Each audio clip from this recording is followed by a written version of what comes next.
welcome to another episode of In the Line of Wire.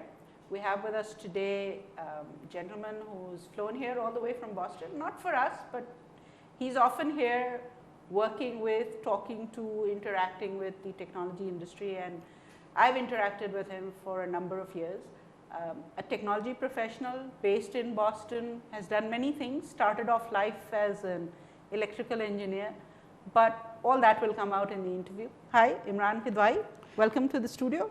Hi Jahad, thank you so much. Thanks for the opportunity for me to express some of my ideas and opinions and share those with you. So can we start with a joke? Well, I understand you have talked to many people, and so my number way down the road brings up some thoughts, and maybe this will be helpful.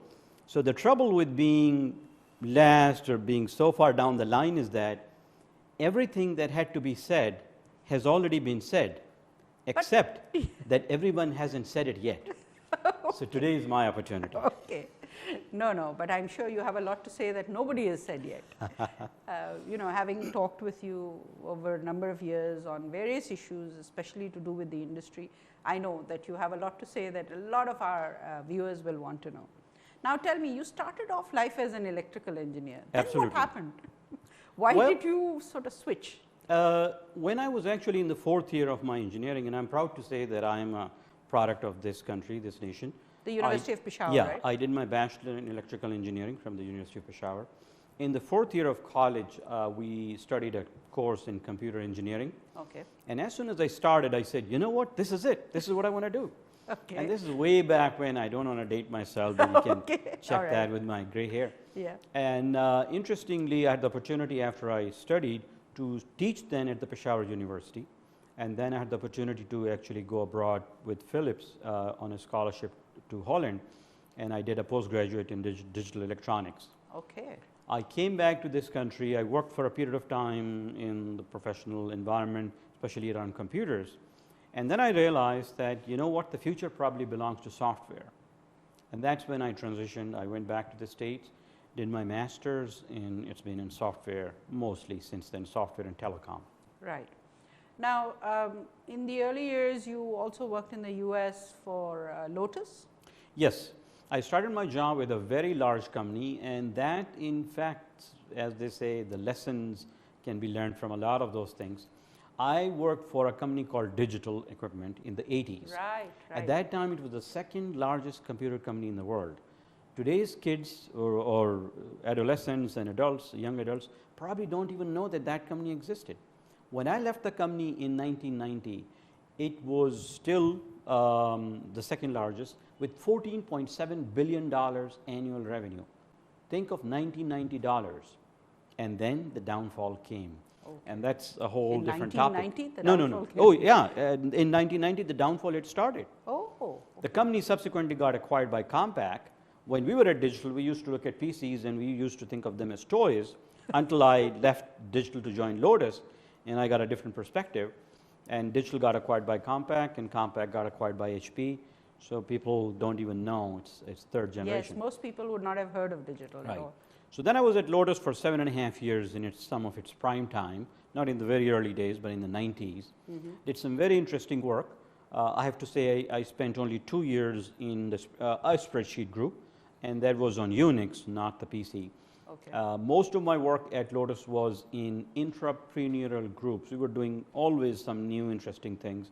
Okay. So I was working with mobile messaging and mobile data circa 1994.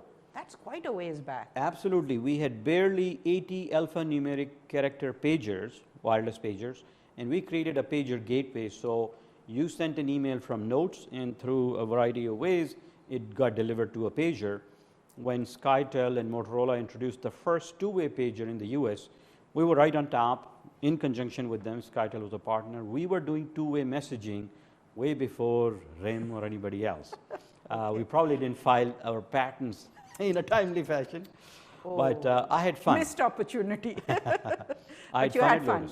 Yeah, you were there for about 7 years. 7.5 years, and then I looked around one day. There was a tradition was that you stayed in one position a couple of years maybe. So after 7.5 years, we had been a part of IBM now 2.5 years since the middle of '95. I looked around for my next transition, and I And then- realized I had done pretty much every interesting thing I could. So you founded a company. Then I launched off into the small company startup environment. Right. And I first worked for somebody else, then started my own company in 2000, which was a company called Message Machines. And we created a very interesting mobile or messaging switch. In conjunction, we also created what we called a presence, location, and profile server. So people didn't have to find you. Think of it as find me, follow me messaging. We did message conversion and then delivered it to your mobile device or desktop or home computer, whatever. But we were way ahead of our time. Yes. After the tech bust, we actually sold our company in 2002 to a public company called NMS Communications. Okay. That actually brought me into telecom, mobile entertainment. And you stayed with them for about a year and a half. Yes, I was the only founder they asked to come in, and I stayed with them almost 2 years, during which time, if I can just maybe take a few seconds, because it was a telecom company, started out in the mid-80s making telephony hardware boards that would go in a PC backplane. When they acquired our company, by that time they were building a voice messaging platform. They acquired our data and text messaging technology to integrate and have a multimodal platform, which is still the substrate for some applications that they develop. Okay. But by early 2003, through their partnership with people in Korea, they had discovered an interesting application called callback service. Okay. It's probably, I believe it exists in Pakistan. When you call somebody and you're waiting for them to pick up the phone, the subscriber could have chosen to play music in your ear to entertain you. Yes, yes. It has no value other than entertainment. Okay. So I was asked to lead the architecture for content and subscriber management systems for NMS's MyCaller product, which is deployed worldwide at more than 30 operators. So since then, I have done a lot of work in mobile entertainment as well. Okay. Now, other than doing all this, you have also, because you've done almost everything that there was to do in the space of mobile, telecom, and software development, you then started to make this expertise available to others. And you've been a consultant in Boston as well as for various countries. That's and right. I wanted you to talk a little bit about what you've done with the Serbians and the Egyptians. And I know you've worked with a company here in Pakistan, more than one actually. So if you can share some of that with us. Sure. So chronologically, I think we're right there. Right. So I left NMS at the end of 2003. I had done a lot of interesting stuff, but by that time my team had been merged, classical M&A. And as I looked forward, I said, you know what, while I had several ideas, maybe startups, I have been running an independent consulting company since the end of 2003, where I have been providing either business or technical strategy, formulation, implementation for startups or established companies in the US. But along the way, because of various expertise and entrepreneurial experience, I got the opportunity to work on US aid-funded projects in several jurisdictions. Okay. Typically what happens is that, and there are several companies who know how to do this very well, there are various compliance and regulatory requirements for US government work. Yeah. So very often it would be one of the large global consulting company or US consulting company that will win a multi-year, 3-4 year project from USAID, multi-million, tens of millions. What I have been able to do, which is the fun part, so none of the whatever administrative detail, I go in on what is called short-term technical assistance. Right. And through a variety of means, I got these contracts. And so the interesting thing is you go in, you do very specific things, you help, you do what you need to do that's defined in a statement of work and deliverables. So let's just start maybe reverse chronological order. March and April of 2009, I spent two-week periods in Kosovo. Okay. It was a project called Kosovo Private Enterprise Program, 4-year long, working in several sectors, and one of which was IT. One thing they realized that, again, without going into a lot of detail, people probably know the headlines, Kosovo became physically independent from Serbia in '98 after the bombing. And for many years, they have been living on aid, European aid, US aid, UN. So we were brought in to help train the local ICT companies sell to the local commercial market, Right. how to do it better, and to export in international markets. Okay. So first you had to assess them before you were able to guide. So when we came in and we talked to some of the companies, we would ask them, so Jahan, how much of your business is with the government? And anecdotally, with the, say, 10, 15 companies we worked with, the range we got was 60 to 80%. Wow. So they know how to do the RFP and certainly the introductions and connections and knowing. Which is not easy. Exactly. Right. We said, you know what, we cannot help you in that. You're already successful. You know what to do. Right. We will help you. And we started with something very, very simple, helping them with a company pitch. Okay. So we said, we asked them to send us their written company pitch. And I tell you, I stopped after reading the 5th or 6th because I could not differentiate the second from the first, the third from the first two. They all looked the same. And so we... You think they downloaded a template or something and just followed it?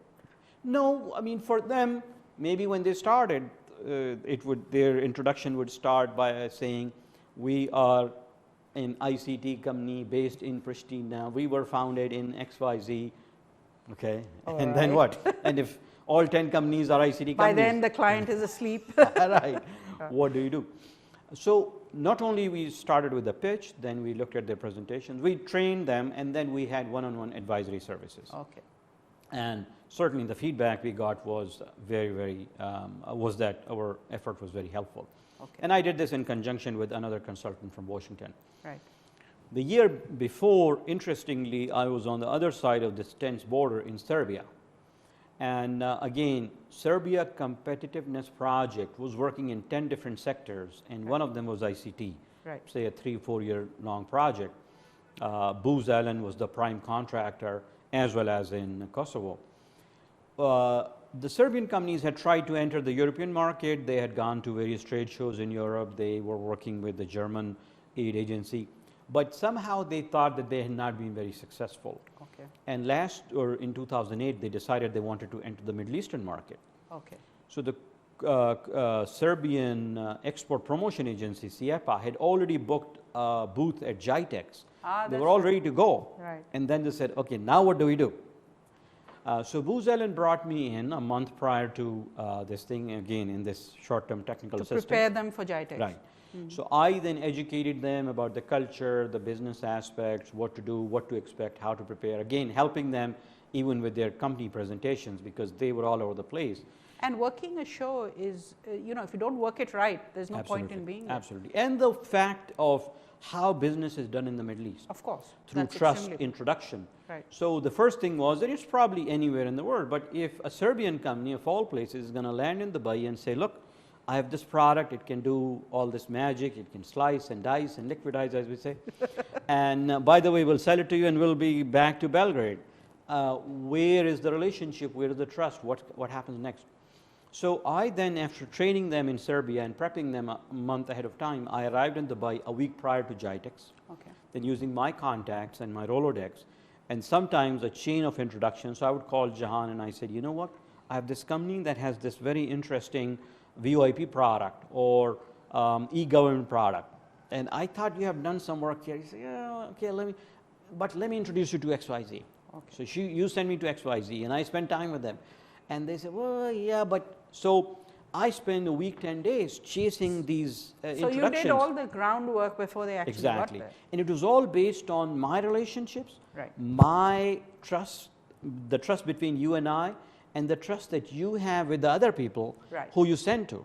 Because even if I could find them and I didn't know them, they wouldn't know me from Adam. Right.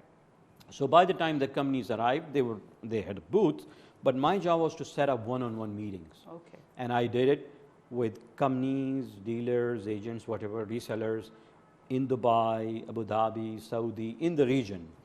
And that was very successful. Okay. The year prior, should I keep going and stop there? Maybe please. It's 3. It's really the year prior, I was in Egypt, a project run by Nathan and Jay Austin.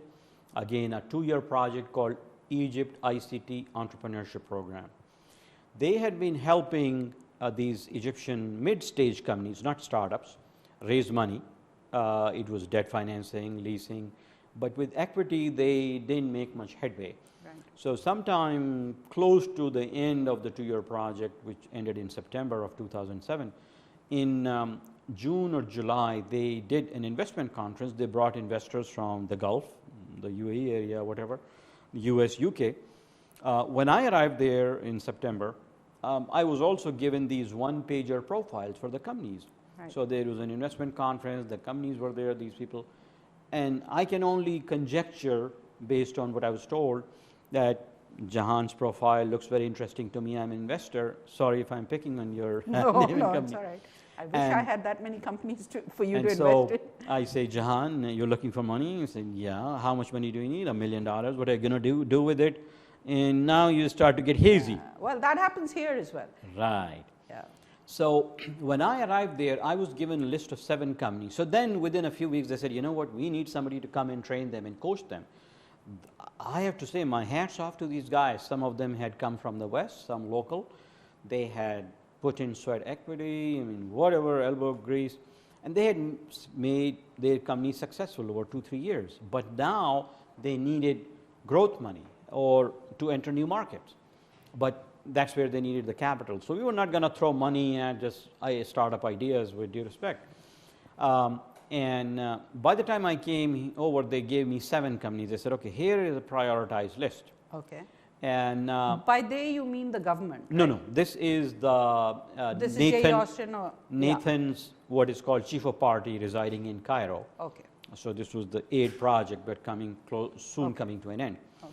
And they had been, as I said, been working with all these companies over 2 years. Right. And they had identified, hey, these 7 are the best targets. Right. So he said, okay, so what do I do? And apparently, in fact, interestingly, the same week was GITEX in Dubai. Many of the people were away, not all. So he gave me this 140-page document. He says, that's the business plan for this company number 1. 140 pages. You got it. And I'll tell you a little bit more about it. And this company was an ISP. And I'm saying, why is an internet service provider such an interesting investment opportunity? And I'm pouring through these documents, and it had images and product names and this, and I'm saying, what is going on here? And anyhow. Then you finally got to the one paragraph which actually said what the company did, right? Actually, well, no. I knew it was an ISP, but oh, it was an ISP. It was an ISP. Okay. So what was the value proposition? And they had over time, when I say products, helping with the dial-up and security, whatever. So they had these tiny products, but it was an ISP. Okay. But what was the USP? So then I talked to some people, and finally I sat down with the CEO. There was a very interesting set of regulatory issues, which was nowhere written in those 140 pages, contracted out to some, with due respect, American University of Cairo business professors who were working as consultants. They had just churned it up, and here's a thick business plan. The numbers were okay, but the value proposition was missing. And very briefly, this ISP was started in the 90s, but somewhere in the early part of the decade, the Egyptian, when the internet services took off, the telecom ministry came in. They said there'll be only 4, forever limited on, forever is, let's say. 4 ISPs. Yeah. 4 Class A ISP licenses who will have a backbone, own the backbone, and have international connectivity. Right. 4 Class B ISPs who will have a national backbone, but no international connectivity. Okay. Each of these can connect to retail ISPs. Unlimited number of Class C ISPs who provide retail services. Okay. So this was a Class C ISP, one of the hundreds. Oh gosh. But here is the interesting part. They had been doing very well. Now DSL was starting to take off. Because they were started whenever in the 90s, they had a tax holiday for 15 years through 2015 or so, which some of the other newer companies did not. Oh. With their cash flow, they wanted to acquire 1 or 2 of these 8 companies in trouble, and I'm sure it was all legal. Then they were going to sell the DSL service at wholesale price to this ISP. These hundreds of ISPs? No, to their own ISP. To their own ISP. Oh. Go into the DSL market and now move all their profit here with the tax holiday. And now I said, aha, that's the value. Where is it written down? It's not written down anywhere. So among other things, I kept going back to the CEO with due respect. He had paid like lots of money to these guys. Can I take this part out of your business plan? This part? By that time, I was finished. Nothing it left. was down to 10 pages. Okay, which is Of what which a business plan should be anyway. 3/4 of a page, I wrote just describing this specific USP. Okay. And so, adding another 10 pages around the terms and conditions, we had, if you will, a financial offering. Right. And so the chief of party, the project manager said, hey, that's a good model. Let's just do this for all the 7 companies. Okay. Other than this, I was helping, as I was sitting down with these young entrepreneurs, talking to them about valuations, how much percentage they would have to give up. Okay. A guy whose revenue was only $1 million and he was looking to raise 5 million or maybe more and only wanted to give up 15-20% of the company. You know, it's not adding up. And so just coaching them about the whole aspect of fundraising and being. And how long were you there? 3 weeks. Okay, and you were able to do all this in 3 weeks? Well, so to be fair, I went through the top five I finished, I think. But I certainly met with all the 7 and some other companies as well. Okay. So yeah, once we hit the road, we can work long hours and do whatever is needed. Right. So I can keep going back, but No. that maybe Now you also worked with Scribe, iScribe, yes, absolutely. in Islamabad. Yes. What was that experience like, and what stage of the company were you involved with? So it happens often. In fact, right now I may be mentoring a company here or there informally in Pakistan. So in late 2004, early 2005, when these guys were very early, they just had a prototype. Someone in Islamabad said, hey, these guys are building a product, can you help them out? So we started a mentoring relationship in February 2005. They suggested that I come on board full time, but there was a huge opportunity cost and I did not think they were ready. Mm-hmm. So I helped them specifically not on product features. They're very smart young people. Yeah, they're very bright, yeah. But when they came face to face with term sheets and financing opportunities, they would contact me in the US and say, well, we have this potential investor from the UK or Germany and this is what they want, term sheet and percentage and whatever. So I was helping them until they were ready to launch the product. Right. And when they created the video and they had all this interest in the US. They created a lot exactly, buzz. They needed full-time presence in the US. We thought we would set up an entity, have a sales and marketing arm, business development, keep all engineering here. So they asked me to come on board full-time and help raise money. Okay. So that's what I did. For 6 months, I was working for them full-time. Okay. And helped them raise money, polish their business plan. In fact, a week after sending the first business plan, I had my first meeting with an angel group, and the same evenings or next day we got a call. They were ready to invest, and we had a term sheet in a few weeks. But then we chose to go with another investor. Right, great. Now tell me, Imran, other than that, I mean, this experience of yours and what you've done with companies, not only in Pakistan, but in Egypt and in Serbia and Kosovo, would certainly be helpful for the dozens of startups that have cropped up in this country over the last couple of years and who are very bright, very smart kids who are developing very good innovative products, but really don't know how to get beyond a certain stage. You also worked with the government of Pakistan at one stage on an assignment that was given to Bearing Point on the BPO sector of Pakistan. Sure. So first, that research. What were the results? I mean,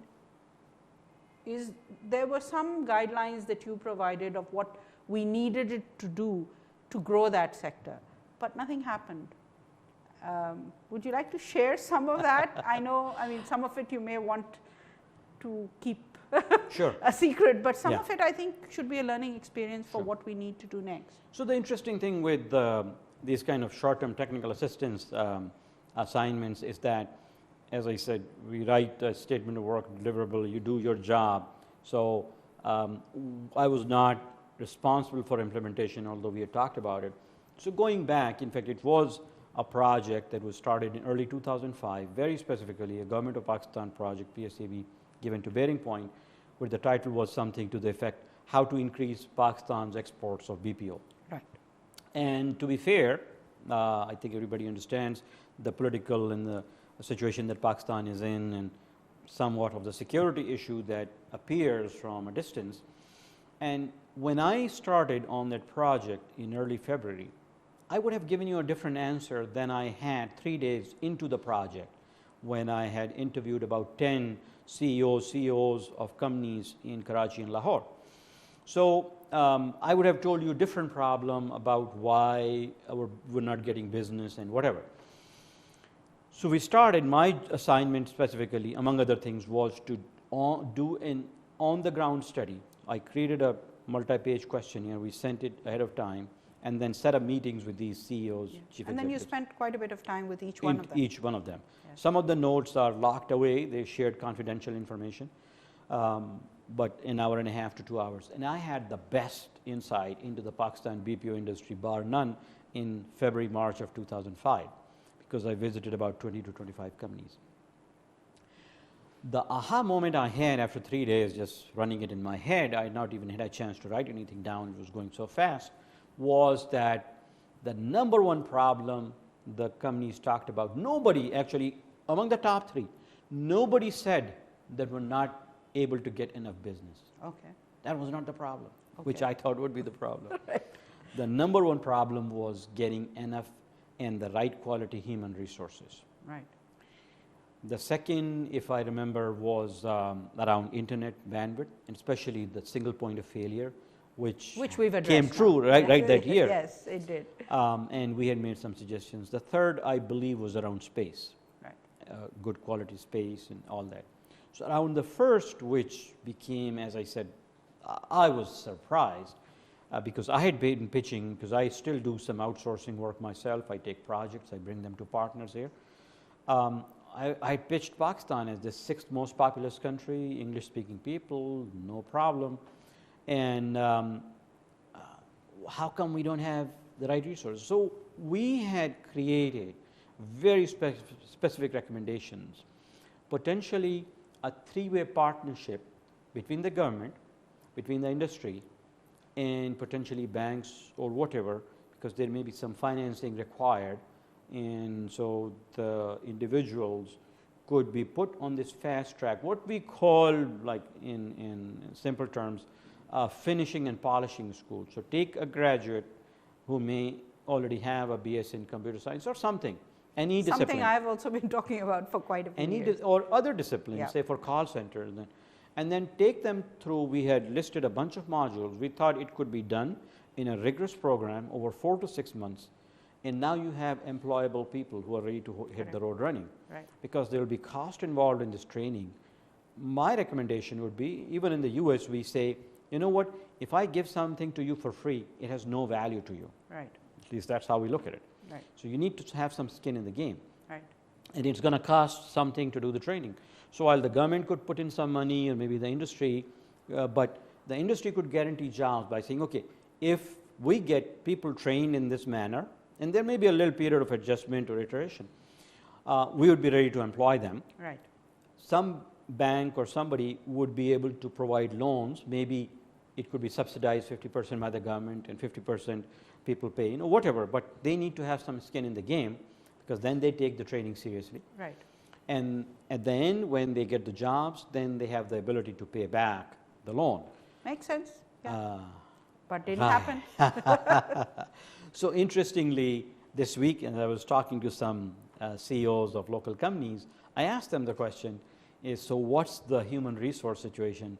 And I have to say, unfortunately, 5 years from almost when we did the study, February, March of 2005. The answer is the same? Human resource is still a problem.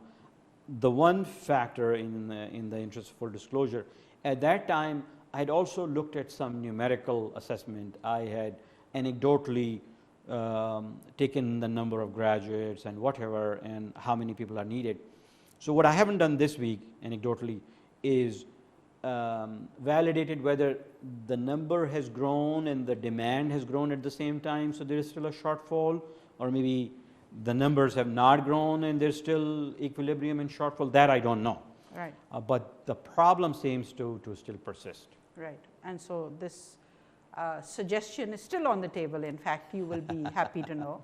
And we have been trying to sort of convince various parties that they should go forward, because it is something that is being done or being suggested not only in Pakistan, but has been done in other parts of the world, because it's not unique to us that graduates coming out of university are needing about 3 to 6 months of training or finishing school, as you say, before they can become productive in companies. So it's something that we're still pushing for. Sure. I mean, even as recently as the middle of 2009, I was having some conversations. While I have to say it wasn't on the top of my list, but a gentleman here in this country who was a senior gentleman in the community, he's done a lot of work pro bono or whatever for the good of the people in healthcare and whatever.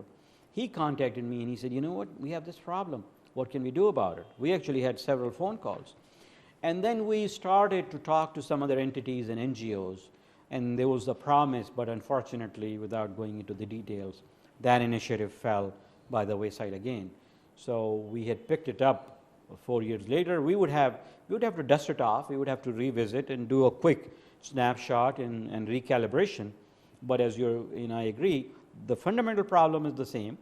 The fundamental solution is about the same. Right. But you have to take stock of 2010, what are the needs, That's what right. exactly, recalibrate, yeah, exactly. and then create the new plan. And also what is needed in terms of the training. Yes, because exactly. technology changes every day. Yeah. So what was needed then is not necessarily what is needed now. Now tell me, one of the other problems that was identified was also the lack of funding available to companies here. And so you had arranged, while a very high profile delegation from this country visited the US, you had arranged for us to meet with a bunch of VCs who were planning to travel here, who were committed to traveling here, but that never happened. So is that something we could do now, or perhaps a year down the road, so as to, because we still have a problem with the lack of VC funding in this country. Absolutely. And I don't know how we're doing on time, but No, I think it's an important issue. Yeah. Rabia will not stop us from covering it. So the interesting part is that now and then you pick up the local newspaper, Boston Globe, and you read about the VC delegation that just returned from China or India or some other well-known countries who they visit once or twice a year, and then you read in the paper some feedback. And we always said, why couldn't a VC delegation be visiting Pakistan? So as you said, again, through a complex set of connections and moves and involving many people, and you were part of that set of people who had come from Pakistan to the US.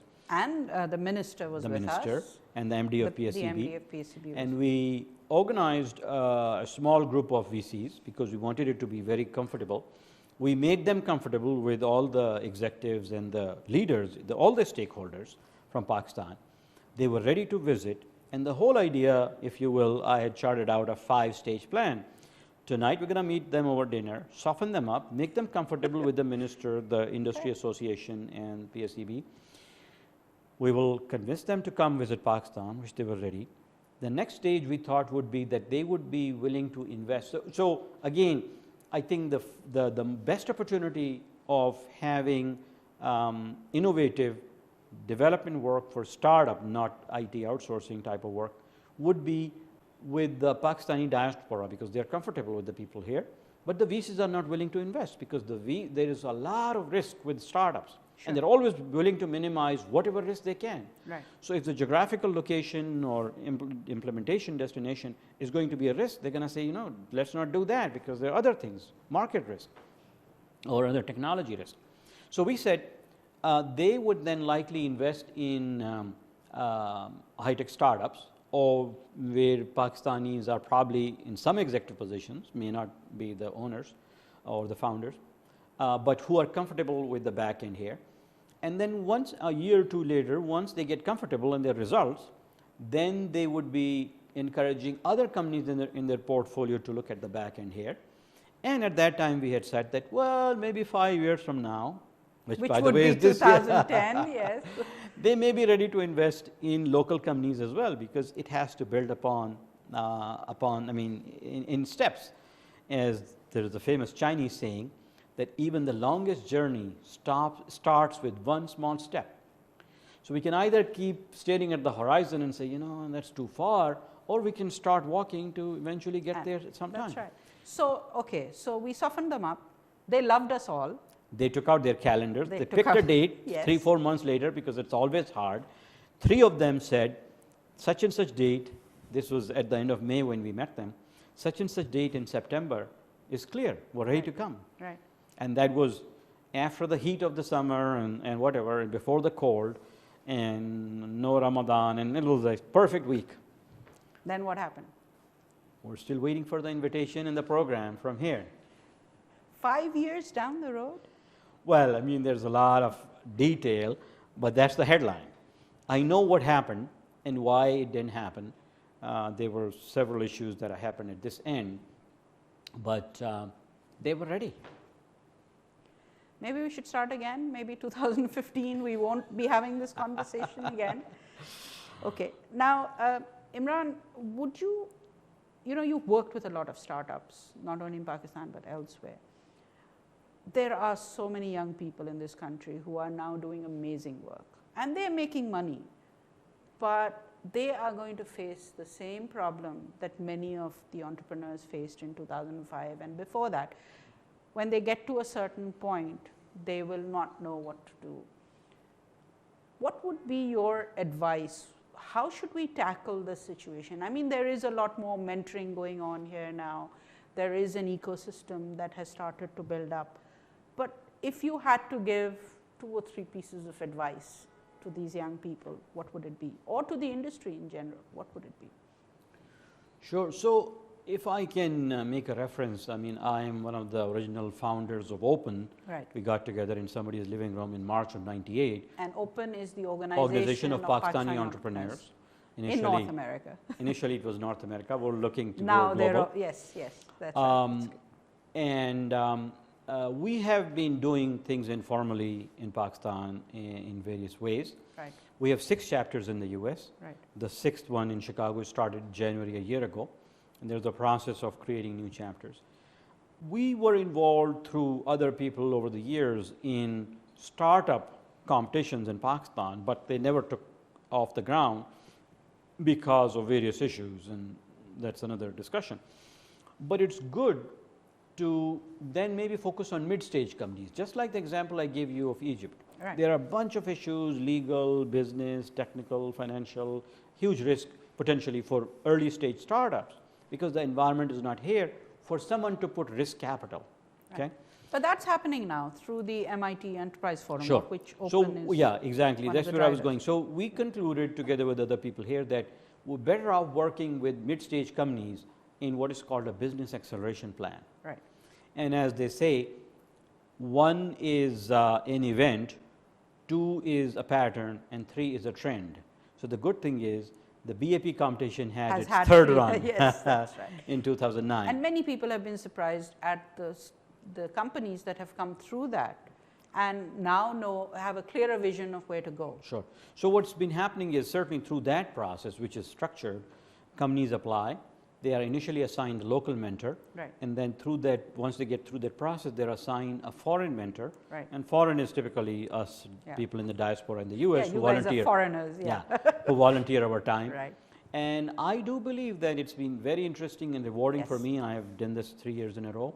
And the feedback that I got from the companies that I mentored was also significant. So maybe even beside the BAP, whether there is prize money or not, maybe that same kind of an idea can be brought forward, mentoring. Today, most of the mentoring is informal. Right. I'll give you a very interesting example if we can go Yes. again on a tangent. Certainly. A couple of years ago, somebody, a good friend of mine who's the CEO of a company in Lahore, said, you know what, I met these guys, these Pakistani, I don't know if you'll call them Pakistani Dutch or whatever, but these are, Pakistani Dutch? yeah, Pakistani young engineers in Holland Okay.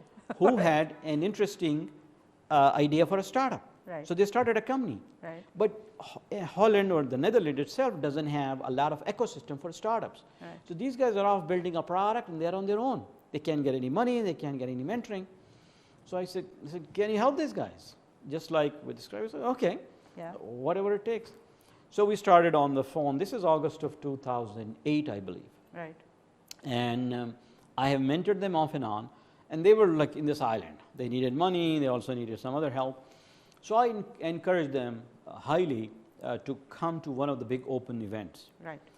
They missed the open 10-year anniversary in Boston in October 2008, but they made it to Open Forum in Silicon Valley last year. Right. Which is a very good event. Absolutely. Yeah. And they do this entrepreneurial idol. Right. Guess what? They got second or third prize. Wow.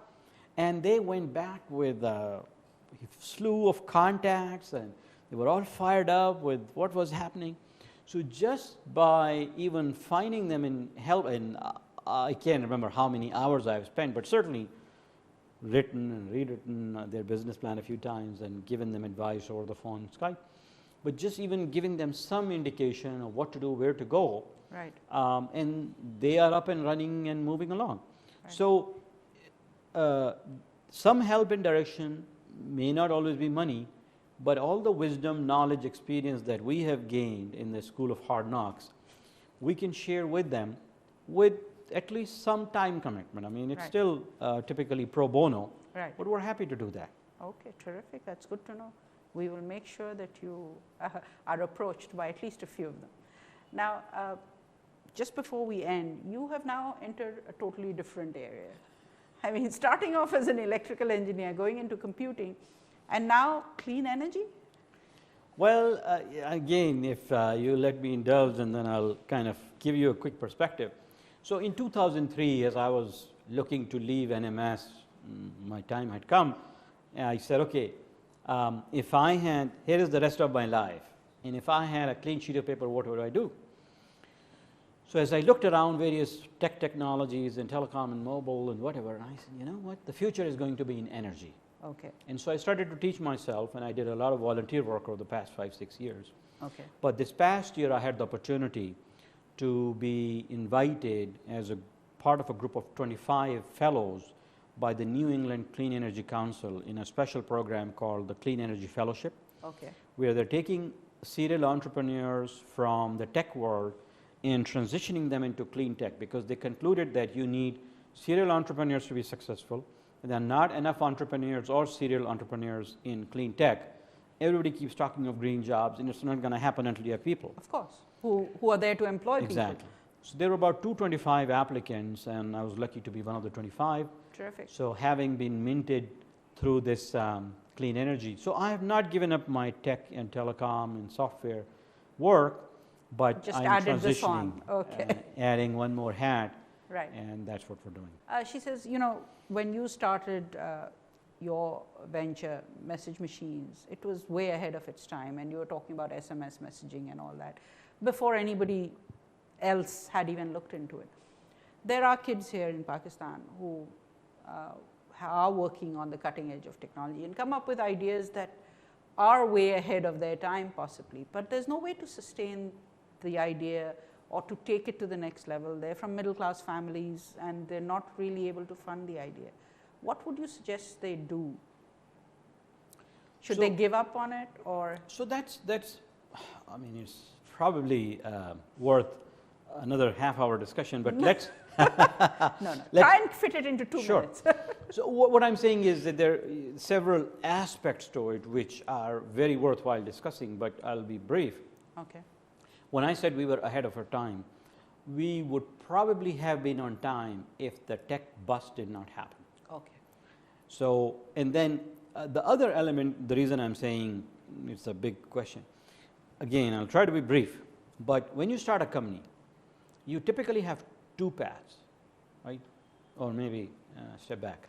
Whenever you get, say, somebody else's money, venture money, any kind of venture money, they're always looking for an exit. Right. Okay. So there are 3 exits. You go IPO, Yeah. you get acquired, or you shut down. Right. Nobody wants you to shut down if they have invested the money. Correct. So where do you go IPO and where do you go into an acquisition? You go IPO when you have created some technology that is sustainable as a business. Right. Right? So you then go convince the capital markets. You get acquired when you have created a technology which is needed in the marketplace, may not be sustainable by itself, but then the big companies of the world, Right. the Microsoft, the Cisco's, the SAPs, whoever, who are too big to continue to do innovation, but who do need innovation to sustain themselves in the marketplace, and who have the capacity. And now Google. Right. They let these guys innovate, and the ones who are successful, they would come and acquire you and then integrate. So even in our case, that's Yes, exactly that's what happened. Right. When we realized we were not going to be sustainable, we got bought out. Not all of our technology, but at least some. In fact, we had grand visions even at NMS, but then there was a telecom bust in 2002, 2003. So they took some of our technology, integrated, and then built other things on top of it. And so now, going back to the fundamental question, give up, I think the question really is, when should someone give up or continue going?